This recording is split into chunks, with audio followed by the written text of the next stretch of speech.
Et salut les équipes de review, j'espère que vous allez bien. Je vous propose mon submit de Iconoclast, run Any% No Air Swim.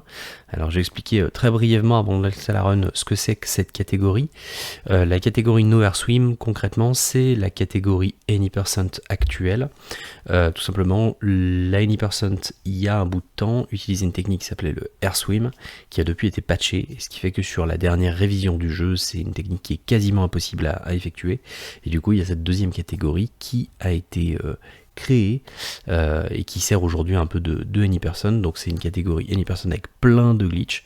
On va voir que c'est une run qui est, il y a beaucoup de glitches assez variés, qui sont assez intéressants, mais sauf ce Air Swim qui était un peu la technique ultime utilisée il y a quelque temps avant que le jeu soit patché. Allez, et ben on va se lancer ça. Donc ceci est mon PB.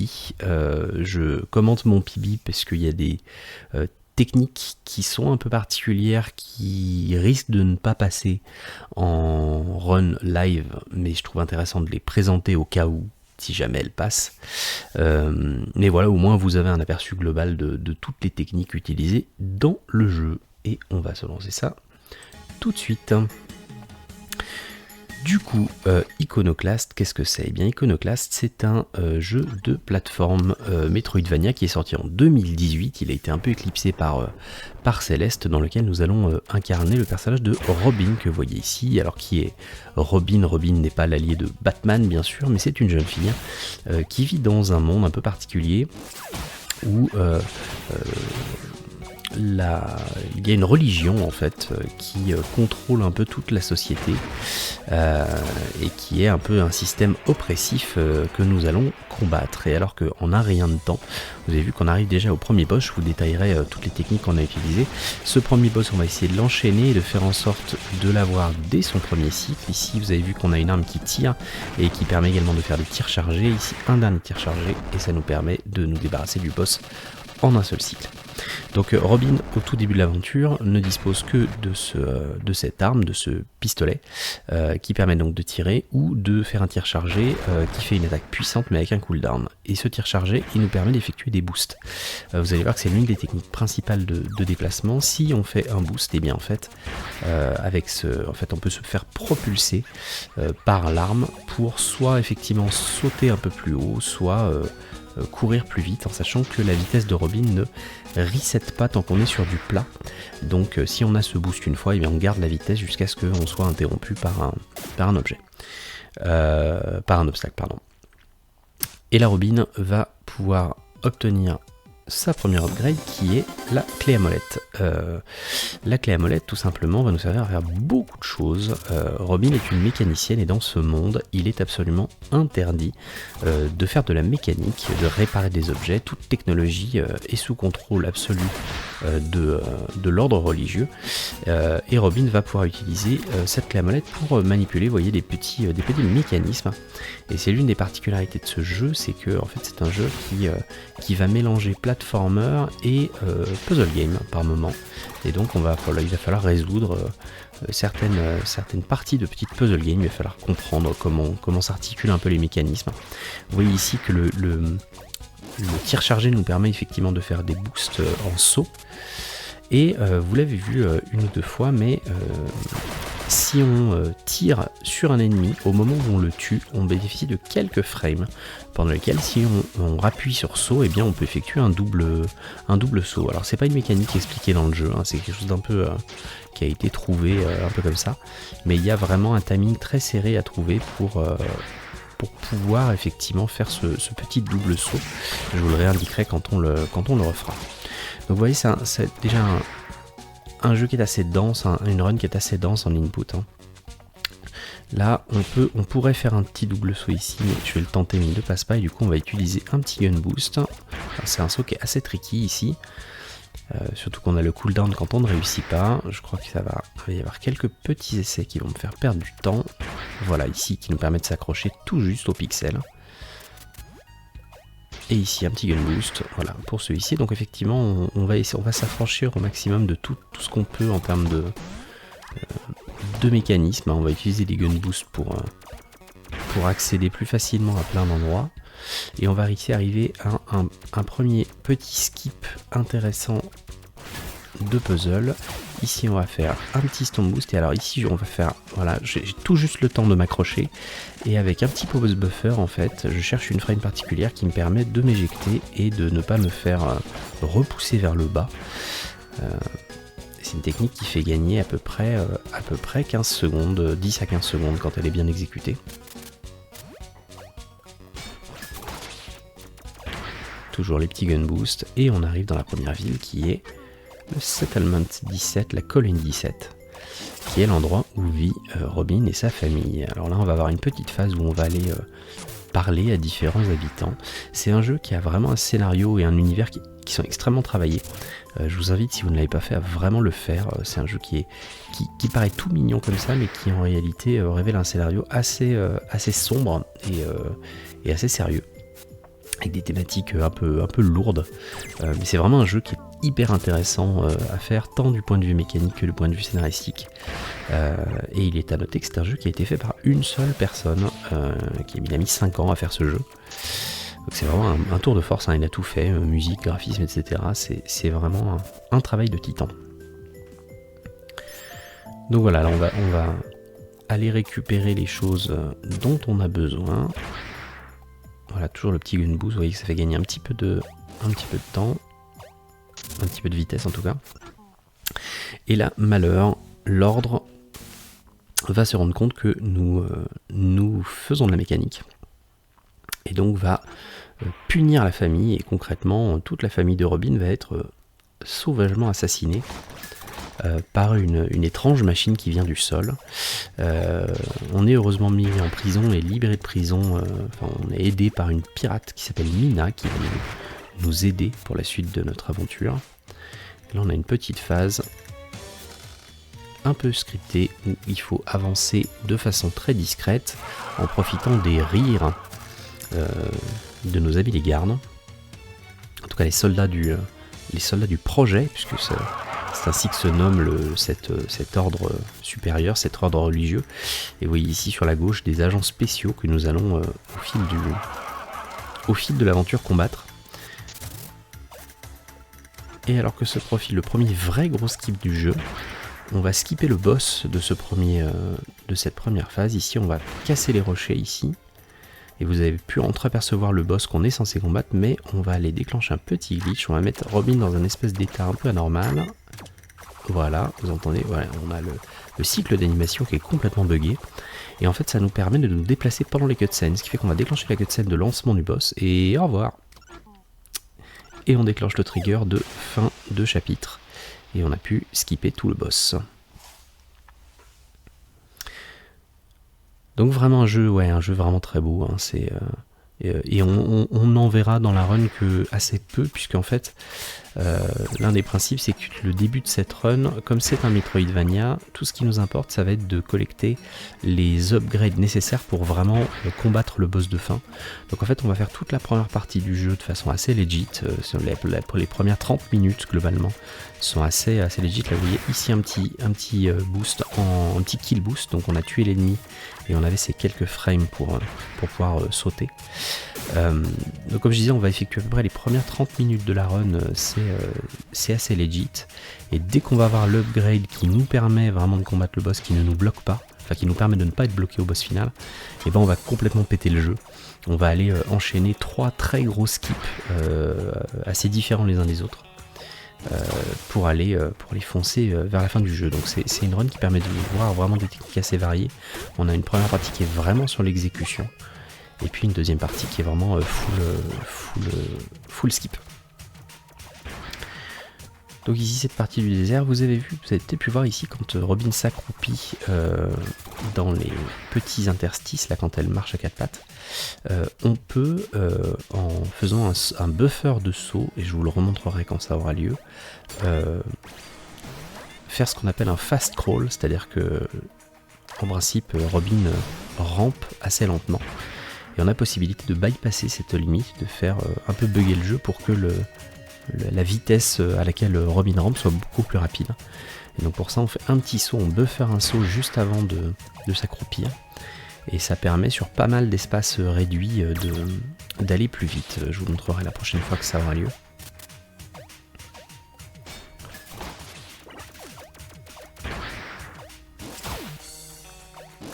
On essaye au maximum de faire ces stomp boosts là, le fait de stomper dans une pente, puisque c'est ce qui nous permet d'obtenir la plus haute vitesse possible. Donc dès qu'on peut le faire à la comme ici, on va en user et en abuser. Et puis bien sûr toujours les gun boosts. Là. Et nous allons arriver à un petit mini-jeu. Et alors, qui peut être l'objet d'une incentive, ce mini-jeu. On va devoir ranger des caisses. Et on pourrait imaginer une incentive où je ferais ce mini-jeu les yeux bandés.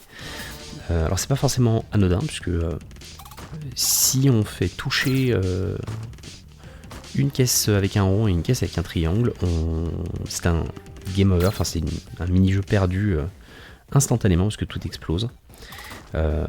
Donc c'est scripté, hein, l'ordre des caisses est toujours le même, donc c'est surtout une question de mémoire et de timing, mais à l'oreille c'est tout à fait faisable de le faire les yeux bandés, donc potentiellement ça peut être une incentive un peu marrante.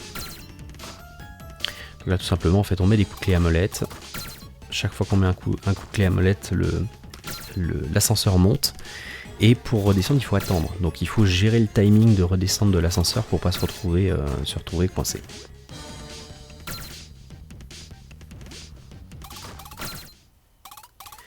Et ce mini-jeu nous permet d'obtenir notre deuxième upgrade, qui sont les bombes. En fait, c'est une seconde arme, donc on va pouvoir switcher d'arme. Vous voyez en haut il y a l'arme qui est listée, là je suis avec les bombes. Cette arme permet de lancer des bombes roulantes ou en tir chargé de lancer un missile. Et ça va nous être assez utile pour la suite. C'est une arme qui permet de faire le même gun boost que ce qu'on avait vu auparavant. Donc les deux en ce sens sont interchangeables. Même si vous allez voir que par la suite on va les utiliser pour certaines techniques. Voilà. Là on va faire un petit stomp là j'ai pas réussi à le faire. Mais en principe sur des stomps comme ça, vous avez vu qu'il y a une animation qui dure assez longtemps où Robin en fait tombe au sol et s'immobilise. On essaye de faire un coup de clé à molette juste avant de toucher le sol pour cancel cette animation. Là c'est malheureusement pas passé. On va rebrousser chemin puisque, comme je vous le disais, c'est un Metroidvania et maintenant qu'on a ces bombes roulantes, on va pouvoir débloquer un accès qui nous était jusqu'ici interdit. Hop. Alors, un petit gun boost qui a été raté.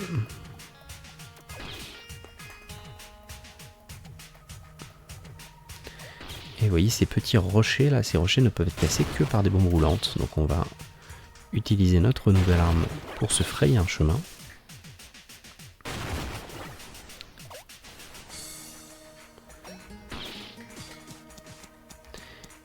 Un ennemi, on va sauter et lui lancer une petite bombe, ce qui nous permet de lui passer juste par-dessus sans se faire toucher. Et là, on est censé faire monter cette plateforme mauve beaucoup plus haute, mais hop, on arrive au... On a quelques frames pour faire un saut juste avant que la plateforme ne se referme sur nous. Et nous allons arriver sur notre deuxième gros boss, qui est Kibuka, que nous allons affronter avec un nouveau personnage qui s'appelle Royal. Royal est un personnage qui fait partie de cet ordre religieux, mais qui va être un petit peu rebelle. En tout cas, il va nous accompagner.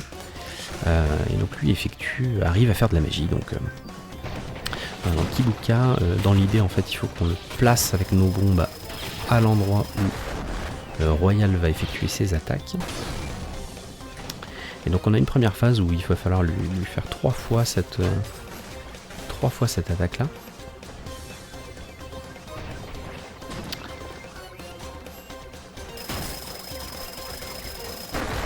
Et on va avoir ensuite une deuxième phase où là on va faire un petit glitch. Si on tire un missile et qu'on se place à un endroit un peu particulier, on fait un damage overflow. Ici vous voyez le boss prend ultra cher, beaucoup plus que ce qu'il devrait prendre, et là sa barre de vie va complètement fondre, voilà. Et là juste en deux coups on arrive à terminer cette deuxième phase. On ne sait pas exactement comment fonctionne ce damage overflow, on s'est rendu compte qu'en tirant le missile à un endroit particulier et en venant placer Robin à un endroit, et bien on avait ce damage overflow. Là on va voir le fast crawl dont je vous parlais. Ici on va charger un petit saut et hop, et Robin va beaucoup plus vite. Donc ça on va le faire à certains endroits de la run. On peut pas le faire partout, là par exemple ici ça ne fonctionne pas, on sait pas exactement pourquoi.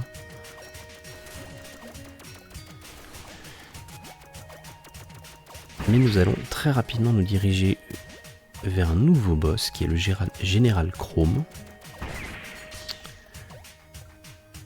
Il y a beaucoup de boss, hein. On va pas en voir beaucoup dans cette run. Un petit raté là, décidément.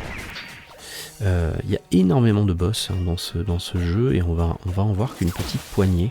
Vraiment je vous incite à faire le jeu parce que on ne spoil quand même pas beaucoup du jeu. Alors là, vous voyez, j'ai raté, on fait un petit stomp et ici un gun boost.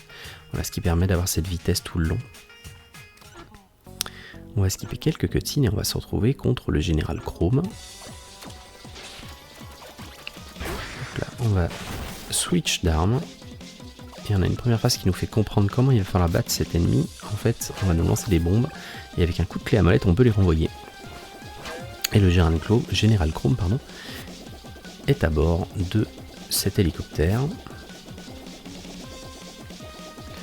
Donc dans l'histoire, en fait, ce sont des ennemis qui sont des agents spéciaux qui ont vu leur capacité améliorée par un mystérieux liquide qui s'appelle l'ivoire, qui est en fait le carburant qui sert à toutes les machines un peu technologiques qu'on voit dans ce monde. Et le contrôle, enfin l'ivoire est extrêmement régulé dans ce monde, hein, bien sûr, il n'y a que le projet qui peut y avoir accès. Et tous ces agents ont... en fait, ils sont tous amputés d'un membre ou deux. Donc le Général Chrome a été amputé des jambes, il me semble, et ont vu leur capacité décuplée grâce à l'ivoire. Donc la deuxième phase de ce boss, où là, on va essayer de l'enchaîner au maximum. Donc là, on prend des dégâts, hein, c'est pas grave, là c'est une course aux dégâts. Donc il faut qu'on arrive à bien timer les boosts, les tirs chargés, les tirs de flingue, tout en évitant les grenades. Et en principe, en l'exécutant correctement, eh bien on arrive à le tuer juste avant de perdre toute notre vie. Voilà, et là on va souffler un petit peu, on a une petite cutscene où Robin assommé a le souvenir, en tout cas dans sa tête, son papa qui lui parle, qui est celui qui lui a appris bien sûr toutes ces techniques de mécanicienne. Et vraiment, je me répète, hein, je vous invite fortement à faire ce jeu. Il est sorti à peu près en même temps que Céleste, ce qui fait qu'il a été un peu éclipsé, mais c'est vraiment un excellent jeu. Sous vraiment tous les aspects. Hein.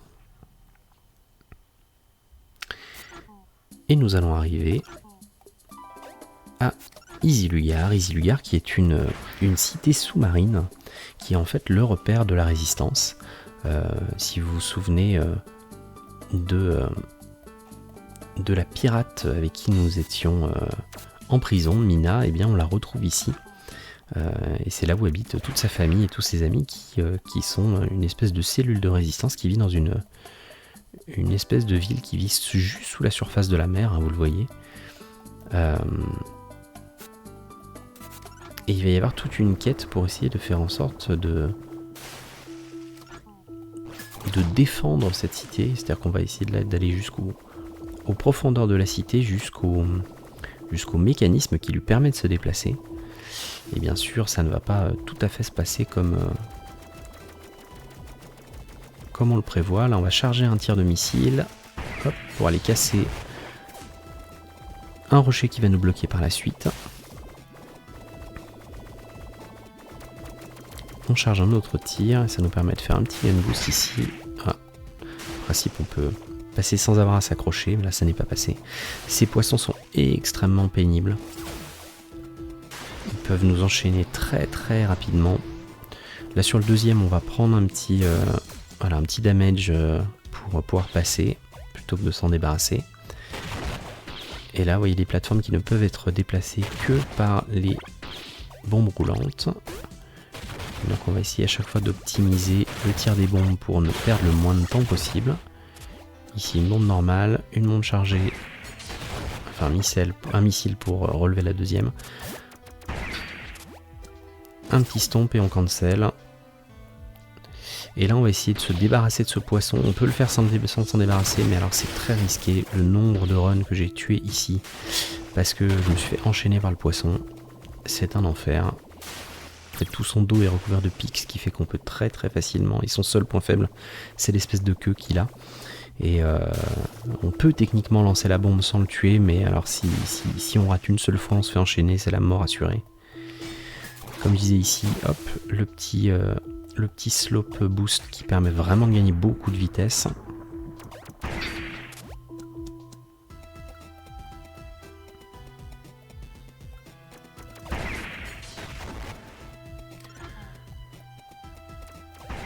Et là nous allons toujours nous enfoncer encore plus dans le complexe. Ici on va nager en essayant de ne pas se faire attraper par ces deux poissons. Et toujours un petit boost à chaque fois pour gagner de la vitesse de course.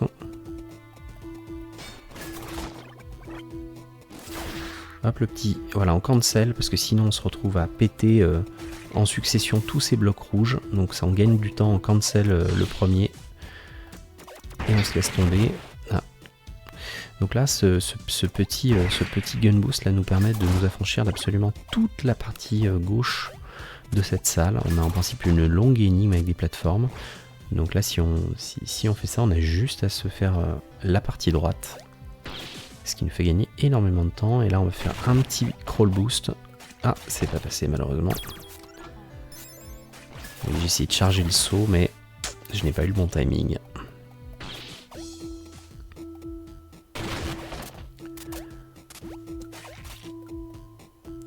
Une salle assez technique où il va falloir vraiment faire des enchaînements propres. Je ne me souviens plus si j'ai réussi à la faire correctement.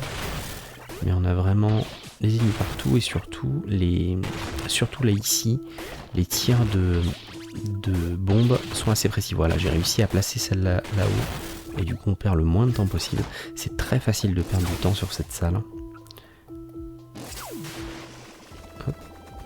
On va arriver sur une nouvelle petite phase sous-marine.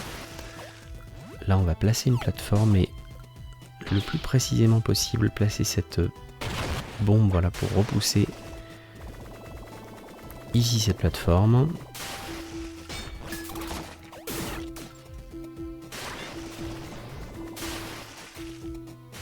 Donc comme je disais, toute la première partie de jeu finalement c'est beaucoup d'exécution. On a assez peu de glitch. Mais vous allez voir que dès qu'on aura fini ce chapitre, qui est le plus long de la run,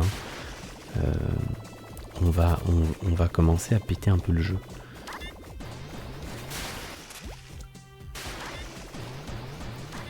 On va arriver sur 2 blocages, donc on va déjà charger un missile pour péter les premiers.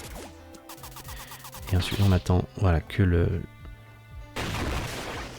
pistolet refroidisse pour pouvoir se débarrasser des deuxièmes blocs de rochers.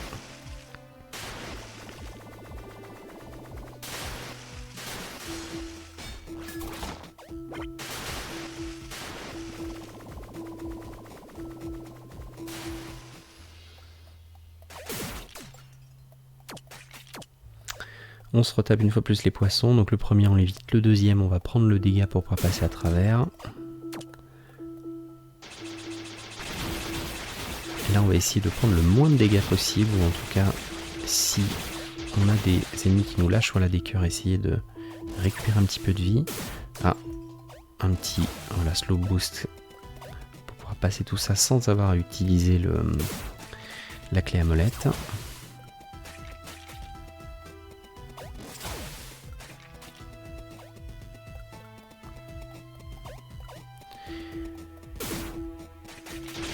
C'est d'être vigilant sur la vie, puisque concrètement là, si on meurt, on reprend le chapitre depuis le début. Donc là on va se coucher un petit peu pour récupérer de la vie. Techniquement si ça s'était mieux passé, je me serais pas arrêté ici. Je me serais arrêté un petit peu plus loin, mais là par sécurité. Et on récupère la troisième trini-clé. En fait on cherchait dans le complexe les différentes clés qui nous permettent de réactiver la mobilité du complexe, et là on se retrouve attaqué par des machines qui sont des machines appartenant au projet. Donc là il y a un processus un peu technique pour les battre. On a à chaque fois une première vague bleue ici, et ensuite il faut arriver à les attaquer, à les faire sortir des robots. Voilà, et en principe, avec un saut bien placé et un coup de clé à molette, on peut d'un seul coup les faire sortir du robot et se débarrasser de cette espèce de pastille violette qui est finalement une espèce de robot corrupteur qui prend un peu possession des éléments du complexe.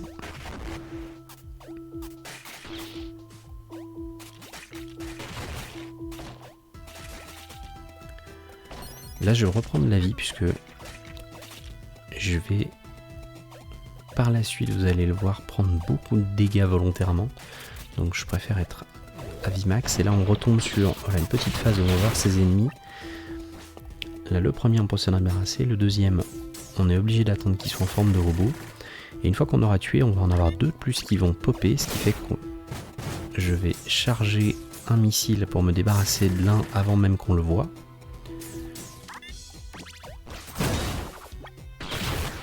Là je vais charger un tir, tirer de l'autre côté. Je sais que l'autre il est mort complètement à gauche et je n'ai plus que celui-là à m'occuper. Et vous voyez, avec un bon rythme, on arrive d'un seul coup à se débarrasser des 2 phases. Donc là je vais prendre pas mal de dégâts parce que sinon on attend énormément les cycles de ces rayons. Donc je prends les dégâts pour gagner du temps.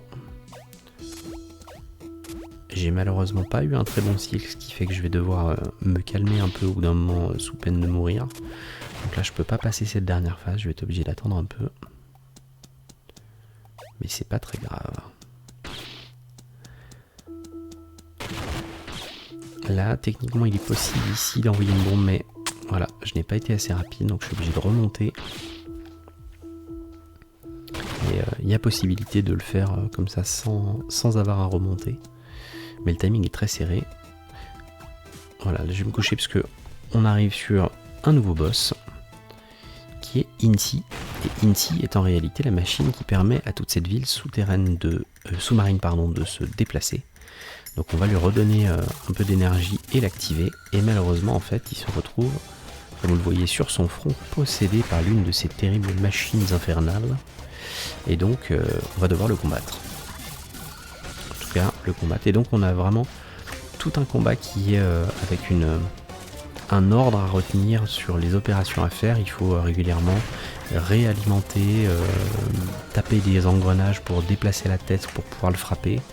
Et ici là je refais une plateforme pour Mina qui va pouvoir taper l'engrenage et déplacer la tête, ce qui permet ensuite de le toucher. Donc il y a tout un cycle à apprendre qui est toujours le même, hein, c'est pas randomisé.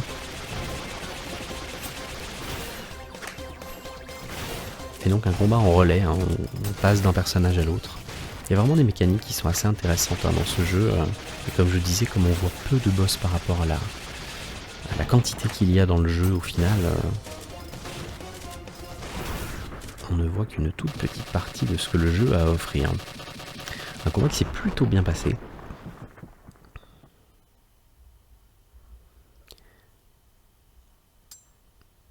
Et vous voyez Inti qui est débarrassé de cette espèce de parasite. Et alors que nous allons arriver très rapidement sur l'un de nos principaux antagonistes, qui est Mr. White. Donc un espèce de cyborg qui envoie soit des rayons laser, soit des rayons gelés. Et alors en principe ce Mr. White, on a une série de phases où on le fuit, et puis une série un passage où on va le combattre. Mais il est possible de le skipper. Alors c'est le skip le plus dur du jeu. C'est la raison pour laquelle je vous montre le PB, c'est que sur mon PB j'ai pu réussir ce skip. C'est un skip qui est frame perfect et avec très peu de repères visuels. Donc c'est très très complexe. Vous allez voir, après cet écran, on va se retrouver dans l'eau, sous la glace. Et en fait, si on sort du prochain écran à une frame précise, eh bien le jeu bug et en fait nous skip toute la phase de combat et nous ramène sur la cutscene qui arrive juste après le combat. Donc concrètement c'est difficile à faire en live. Globalement C'est un skip que j'arrive à placer à peu près 25% de mes runs. Et vous voyez ici, en fait, je vais guetter l'animation de Mina pour sortir. Et là, vous voyez, hop, tac, là on comprend pas, la musique est toujours en mode intense, sauf qu'on est sur la cutscene une fois qu'on a tué Mr. White. Donc le White Skip qui permet de gagner à peu près 50 secondes, c'est quand même pas négligeable. Mais ouais, c'est très très difficile à sortir. Donc concrètement, malgré ce que nous laisse supposer la musique, là on est sur une phase un peu plus cool, où en réalité on réactive en fait Inti pour faire en sorte que notre base Easy Lugar se déplace. Et on va en fait sortir du complexe, on va remonter.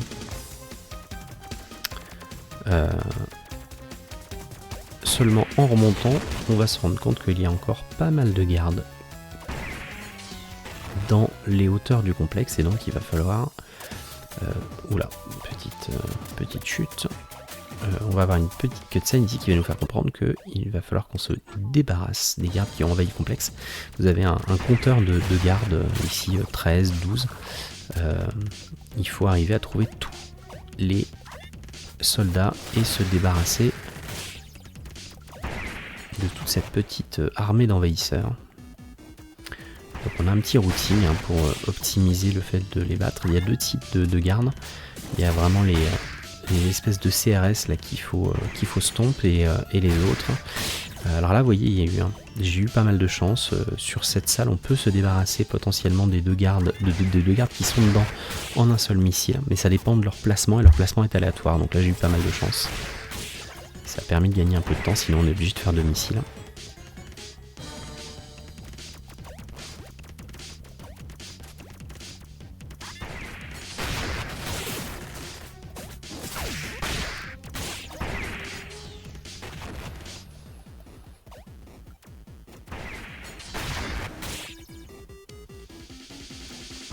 Vous voyez que les gardes ne sont pas très intelligents, hein. Ils voient leurs potes se faire dégommer mais ils ne réagissent pas. Et le dernier garde.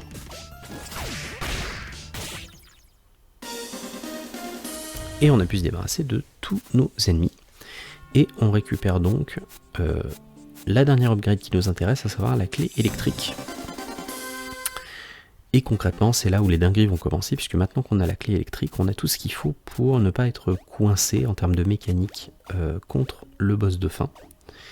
Ce qui fait que là, on va commencer à péter un peu les choses. Donc, on assiste à une petite cutscene où on voit l'agent Black, un autre de nos antagonistes, qui a enlevé la copine de Mina. Et donc, on va partir à sa recherche. On va d'abord aller parler à Mina. Et alors, un truc important, c'est que Mina, en fait, comme on a skippé toutes les cutscenes depuis le début du jeu, on a skippé certains dialogues. Et il y a des dialogues qui sont importants avec Mina, puisqu'ils vont conditionner un compteur d'amitié. Et si ce compteur d'amitié est trop haut, et bien en fait c'est problématique, puisque Mina va nous aider pour le boss de fin, et le boss de fin sera plus long. Donc là concrètement, on va lui parler une dernière fois, là c'est ce qu'on vient de faire, pour lui dire que bah, concrètement on l'envoie chier en fait, pour qu'elle soit plus notre pote et qu'elle ne vienne pas nous aider à la fin du jeu. C'est un peu cynique, mais au nom des gains de temps, au diable l'amitié. Donc là on a une petite phase où on va retraverser, l'objectif c'est de retourner dans le premier monde du jeu. Donc on a toute une phase un peu de traversée, pas très intéressante, où là on va utiliser ces espèces de chemins de fer qu'on peut emprunter en surchargeant la clé électrique.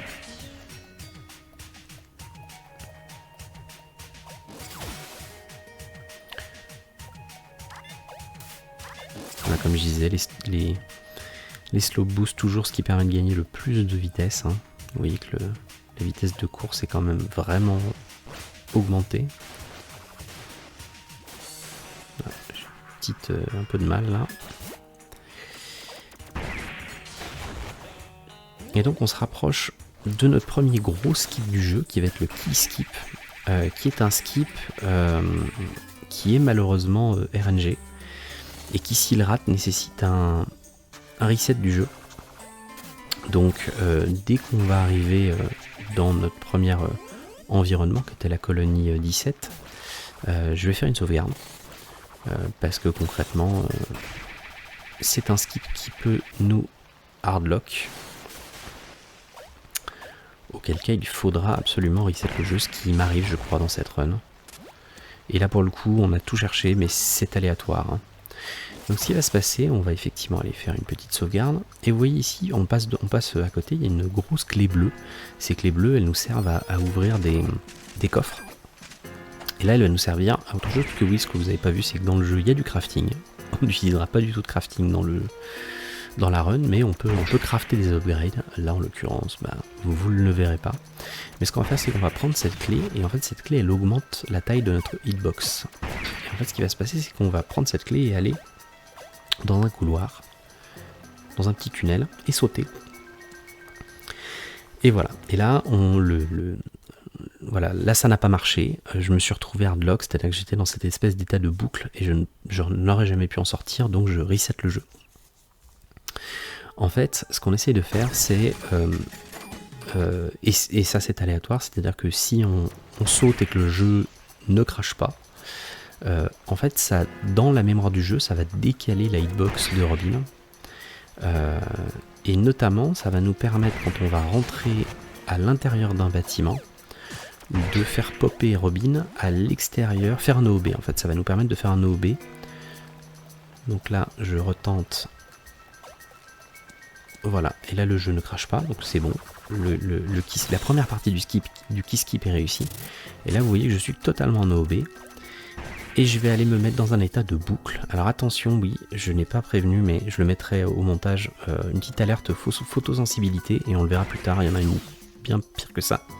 Là je suis dans une espèce de chute infinie et mon but c'est de faire un gun boost pour essayer d'aller m'accrocher sur le petit rebord en haut à droite là, voilà.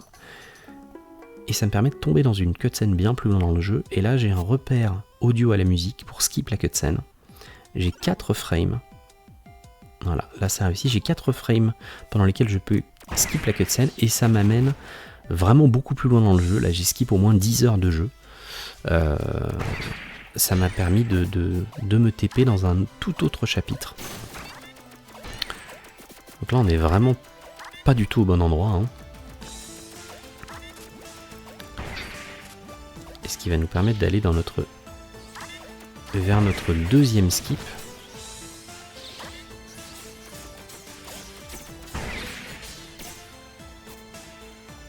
Mais avant ça, nous allons affronter l'agent Black que vous aviez vu, qui avait capturé la copine de Mina. On va faire en tout cas la première partie de ce combat, on n'ira pas jusqu'au bout, puisqu'on va pouvoir faire un skip entre la première et deuxième partie du combat.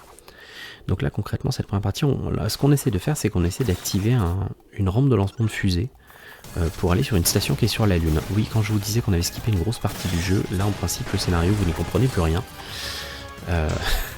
Mais donc là, il faut qu'on active trois interrupteurs pour pouvoir dégager cette rampe de lancement, tout en se faisant défoncer par l'agent Black qui ne veut clairement pas que nous empruntions sa fusée. Mais là, pour l'instant, le but c'est vraiment pas de la combattre, c'est d'aller activer, voilà, ces 3 trucs. On essaye de faire un fast scroll à chaque fois. Voilà, là, ça n'est pas passé. Est-ce que ça passe sur la deuxième ? Non, ça n'est pas passé non plus. On peut gagner un petit peu de temps en faisant un fast scroll ici, mais malheureusement. Et là, en principe, on se dirige vers la deuxième phase du combat, sauf que on va effectuer un petit glitch ici. En fait, je vais me caler et faire une petite série de mouvements.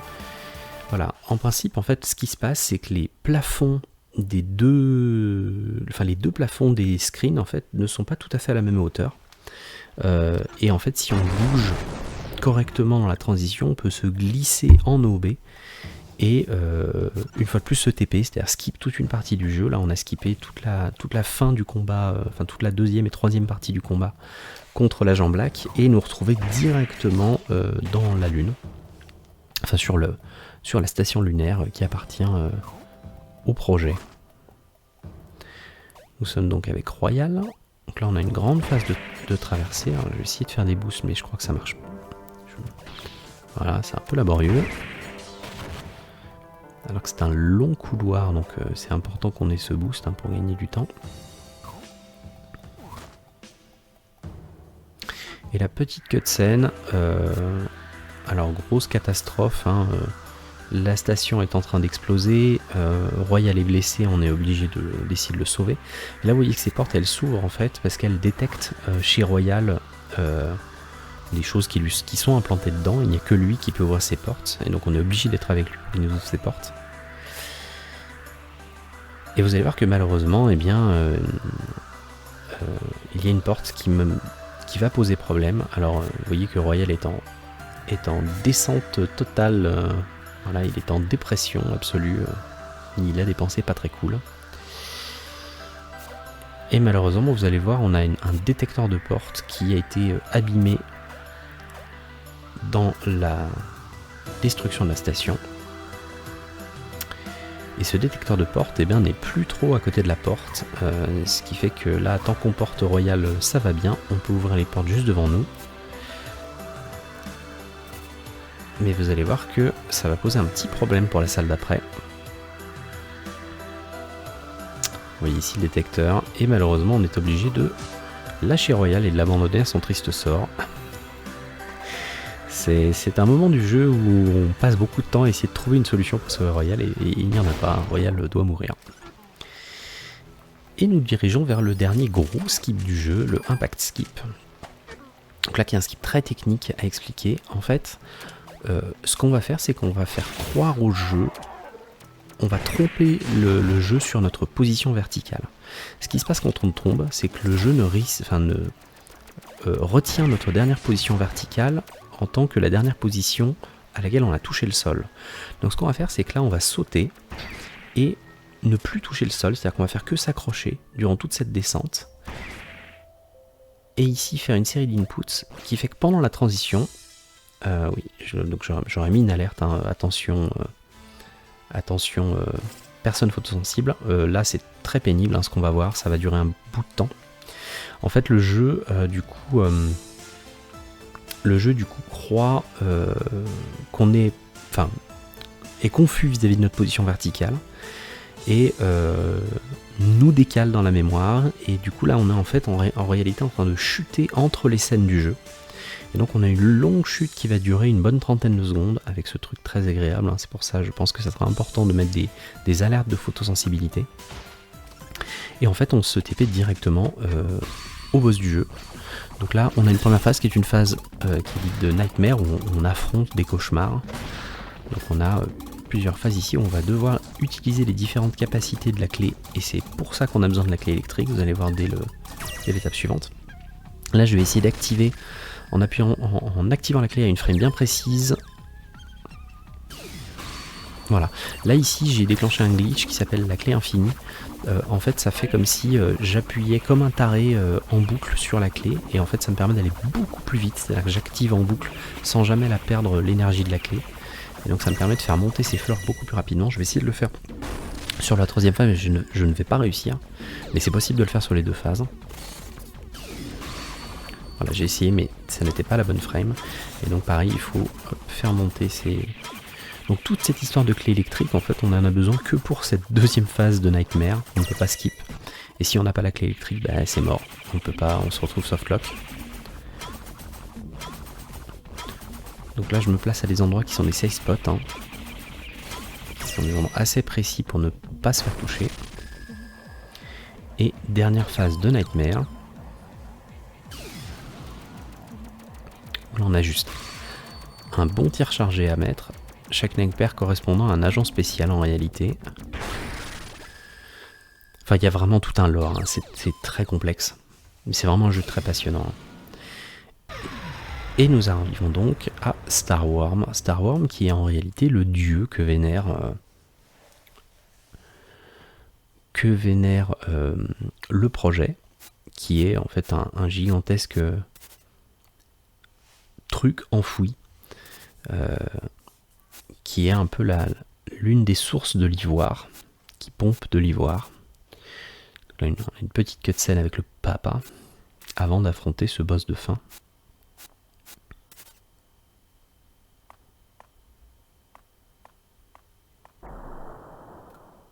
qui vous allez voir est tout à fait charmant.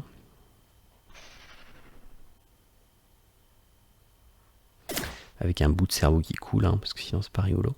Donc c'est ce bout de cerveau qu'on va essayer d'allumer.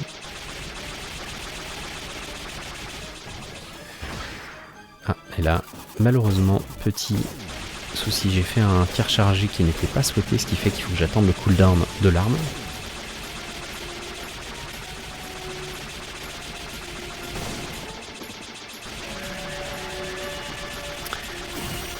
Mais vous vous doutez bien que dans tout bon jeu qui se respecte, eh bien, il faut un true last boss. Donc en réalité, ce boss n'est pas le dernier boss.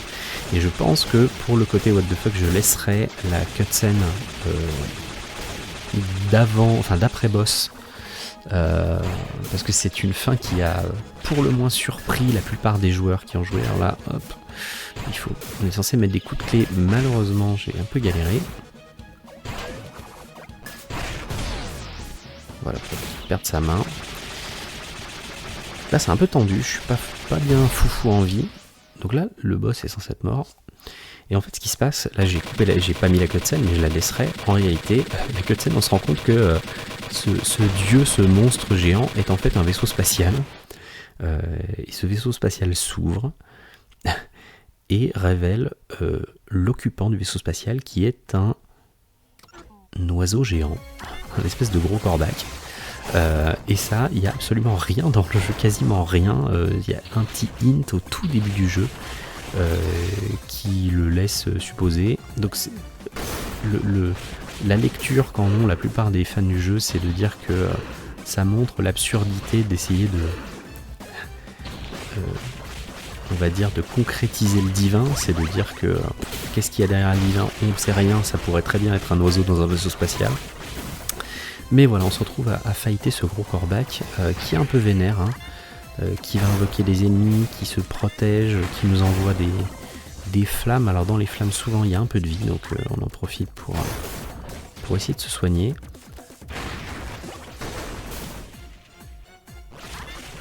Mais concrètement, toujours la clé à molette, c'est ce qui est le plus efficace, c'est ce qui fait le plus de dégâts.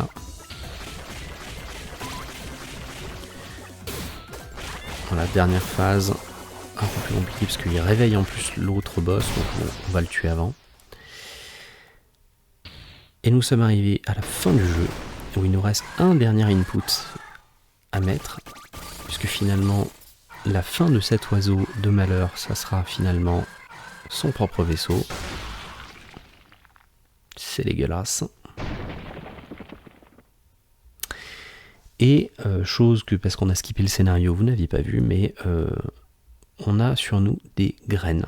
Et il s'avère que les graines, quand elles sont en contact avec de l'ivoire, le fameux carburant, eh bien poussent à toute vitesse. Et donc on va planter cette graine dans ce gigantesque réservoir à ivoire.